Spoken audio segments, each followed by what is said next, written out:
statens forhold til banken, det er, at de sådan leger lidt bytte købmand med hinanden med penge og renter. Og så statens forhold til husholdningen, det er, at husholdningen de betaler skat og moms til staten. Og så får de til gengæld velfærd tilbage, det er sådan noget som gratis tid til lægen, motorvej der fungerer og sådan ting.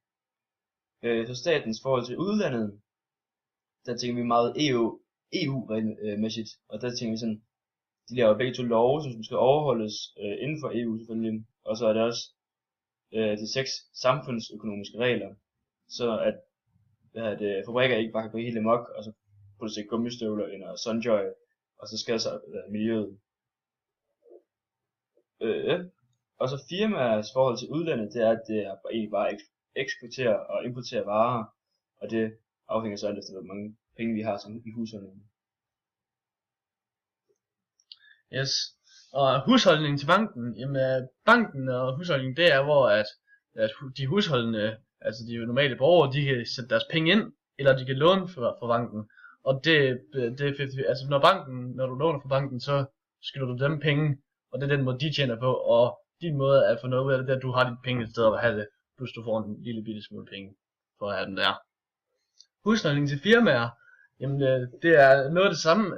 Her køber firmaens varer, altså de køber firmaens varer, og ved at de køber firmaens varer, så kan de producere flere varer, som vi kan købe. Så det kører ret godt rundt på den måde.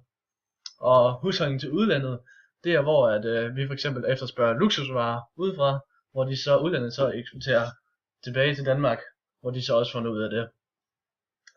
Og så bank til firmaer, jamen det er altså det samme som banken den gør altid, det er noget med penge at gøre, altså de låner penge ud, og firmaet, til firmaet, så de kan starte et firma op for eksempel, og så derefter betale renter tilbage, så hvor banken så får noget ud af det, og så til sidst så firmaet også får noget ud af det, så det er jo fantastisk. Og så bank til udlandet, det er det samme, det er med penge og renter, som ja, generelt